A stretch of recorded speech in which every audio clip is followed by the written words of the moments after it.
Hello everyone, मैं हूं advocate Manmohan और विधिक ज्ञान में आप लोगों का स्वागत करता हूं। आज हम लोग इंडियन कॉन्ट्रैक्ट एक्ट में एक इंपॉर्टेंट क्वेश्चन के ऊपर डील करेंगे, that is intention to create a legal relation या इंटेंशन टू कॉन्ट्रैक्ट। तो ये शुरू करते हैं अपने आंसर्स को, और आंसर्स को उसी फॉर्मेट में लेके चलेंगे जिस फॉर्मेट में हम लोगों को मेंस में आंसर्स को राइट करना है। तो ये शुरू करते हैं, intention to create a legal relation. इसके अगर मीनिंग की बात करें तो जब प्रपोजल करता है और जब एक्सेप्टर उसकी एक्सेप्टेंस देता है, तब प्रपोजल करते समय और एक्सेप्टेंस देते समय दोनों ही पक्षकारों का विधिक संबंध स्थापित करने का आशय होना चाहिए। That means legal relation establish करने की इंटेंशन होनी चाहिए। और यदि उनकी इंटेंशन लीगल रिलेशन एस्टेब्लिश करने की नहीं होती तो एक वैलिड कॉन्ट्रैक्ट नहीं बन पाएगा और जिसे परफॉर्म भी नहीं करवाया जा सकता। फॉर एग्जाम्पल, मान लीजिए एक हस्बैंड और एक वाइफ की तबीयत खराब होने के बाद हस्बैंड ने उसे कुछ अमाउंट पे करने के लिए प्रॉमिस दिया, लेकिन हस्बैंड ने वो अमाउंट कुछ समय पे किया, उसके बाद वो पे करना बंद कर दिया। यहाँ पर पति का आशय, पति की जो इंटेंशन थी वो कॉन्ट्रेक्चुअल ट्रांजैक्शन करने की नहीं थी, एक विधिक संबंध स्थापित करने की इंटेंशन नहीं थी। इसीलिए पति को उस अमाउंट को पे करने के लिए बाउंड नहीं किया जा सकता। दैट मीन्स यदि कोई पार्टीज कॉन्ट्रैक्ट करना चाहती हैं तो उनकी इंटेंशन लीगल रिलेशन एस्टेब्लिश करने की होनी चाहिए, जिससे अगर कोई भी पार्टी कॉन्ट्रैक्ट को परफॉर्म नहीं करती है या अपने पार्ट को परफॉर्म नहीं करती है तो दूसरी पार्टी उस कॉन्ट्रैक्ट को परफॉर्म करवाने के लिए उसे बाउंड कर सके। और इसी बात को एंसन ने अपनी बुक लॉ ऑफ कॉन्ट्रैक्ट में ये कहा कि बिना विधिक संबंध के, बिना लीगल रिलेशन की अगर कोई कॉन्ट्रैक्ट किया गया है तो ये बेकार है, ये व्यर्थ है। और इसी बात को एक बहुत ही लैंडमार्क जजमेंट में, दैट इज डार्लिंपल वर्सेस डार्लिंपल में, और ये लैंडमार्क जजमेंट प्री के प्रोस्पेक्टिव से भी मोस्ट इंपॉर्टेंट है और हमेशा पूछा जाता है कि इसमें जस्टिस कौन थे। जस्टिस स्टोवेल ने ये डिक्लेयर किया कि कॉन्ट्रैक्ट एक संविदा खाली समय की मजाकबाजी नहीं है जिसमें पक्षकार विधिक संबंध स्थापित करने का आशय नहीं रखते। दैट मीन्स यदि कोई पार्टीज कॉन्ट्रैक्ट करना चाहती हैं तो उनका आशय अपने आप को विधिक संबंध स्थापित करने के लिए होना चाहिए, जिससे दूसरी पार्टी अगर कोई कॉन्ट्रैक्ट नहीं परफॉर्म करता है तो वो एक दूसरे को उस कॉन्ट्रैक्ट को परफॉर्म करने के लिए बाउंड कर सकें। और इसी के फर्दरेंस में एक बहुत ही लैंडमार्क जजमेंट आया, दैट इज बाल्फर वर्सेस बाल्फर का केस। और ये जजमेंट भी प्री के प्रोस्पेक्टिव से मोस्ट इंपॉर्टेंट है और हमेशा पूछा जाता है इसके जस्टिस के बारे में। जस्टिस एटकिन, लॉर्ड एटकिन थे। इस केस के एक बार मैं फैक्ट बता देता हूँ कि क्या हुआ इस केस में। एक हस्बैंड और एक वाइफ फॉरेन घूमने गए, वहाँ पर जाते ही उसकी वाइफ की तबीयत खराब हो गई और हस्बैंड उसे वहीं छोड़कर वापस घर पर आ गया। लेकिन आते समय उसने अपनी वाइफ को ये प्रॉमिस दिया कि वो हर महीने कुछ ना कुछ अमाउंट उसे खर्चे के लिए देता रहेगा।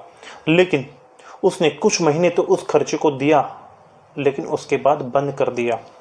यहाँ पर वाइफ उस खर्चे को वसूल करने के लिए उसके ऊपर एक सूट फाइल करती है, लेकिन कोर्ट ने ये डिक्लेयर किया कि it is a social transaction, it is not a contractual transaction. अभी दोनों में डिफरेंस भी बताऊंगा कि दोनों में क्या डिफरेंस है। इसीलिए ये एक सोशल ट्रांजैक्शन है, सामाजिक समव्यवहार है, ये संविदात्मक समव्यवहार नहीं है। जबकि संविदात्मक समव्यवहार में, कॉन्ट्रेक्चुअल ट्रांजैक्शन में किसी भी पार्टी को अपने पार्ट को परफॉर्म करने के लिए बाउंड किया जा सकता है, जबकि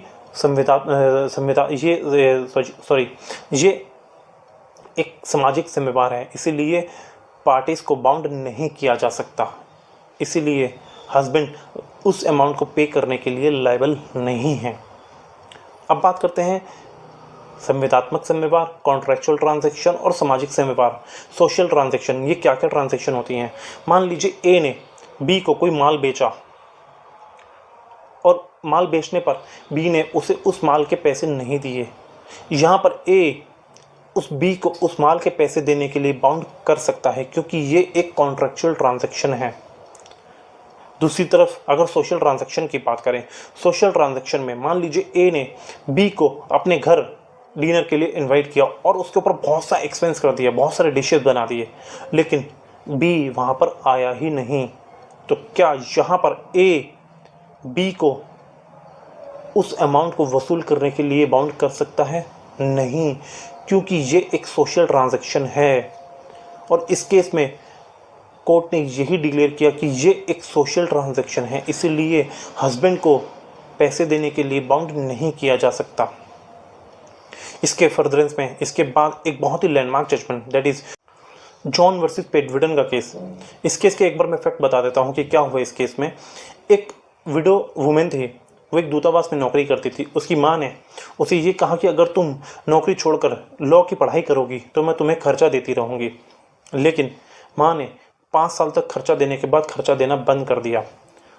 उस विडो वुमेन ने अपनी माँ के अगेंस्ट एक सूट फाइल किया उस खर्चे को वसूल करने के लिए, लेकिन कोर्ट ने ये डिक्लेयर किया कि ये एक कॉन्ट्रेक्चुअल ट्रांजैक्शन है, ये एक संविदात्मक संव्यवहार है और माँ उस पैसे को देने के लिए बाउंड है। लेकिन माँ सिर्फ और सिर्फ एक लिमिटेड पीरियड के लिए ही खर्चे देने के लिए बाउंड की जा सकती है, दैट इज़ 5 ईयर। क्योंकि अमूमन क्या होता है कि कोई भी LLB होगी या वो 3 ईयर LLB होगी या 5 ईयर LLB होगी तो वो 5 साल तक ख़त्म हो जाती है। इसलिए कोर्ट ने उससे सिर्फ और सिर्फ 5 साल के लिए ही खर्चा देने के लिए बाउंड करने की अनुमति दी, इसके बाद नहीं। दैट मीन्स उसकी माँ को 5 साल के बाद खर्चा देने के लिए बाउंड नहीं किया जा सकता।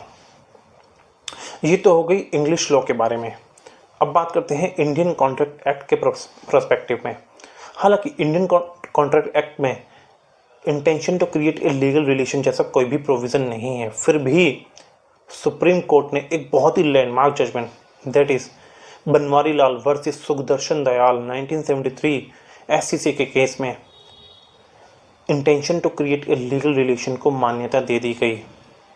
दैट मीन्स अब इंडिया में भी यदि कोई पार्टीज़, चाहे वो प्रपोजर हो या वो एक्सेप्टर हो, कोई भी पार्टीज़ अगर कॉन्ट्रैक्ट करना चाहती हैं तो उनकी इंटेंशन एक दूसरे के फेवर में लीगल रिलेशन इस्टेब्लिश करने की होनी चाहिए, जिसके बिना एक वैलिड कॉन्ट्रैक्ट नहीं बन पाएगा। और इस टॉपिक में इतना ही। आई होप आप लोगों को ये टॉपिक अच्छे से क्लियर हुआ होगा और आप लोग मुझे इंस्टाग्राम और ट्विटर पर भी फॉलो कर सकते हैं, डिस्क्रिप्शन बॉक्स में उनका लिंक दे दिया जाएगा। Thank you so much.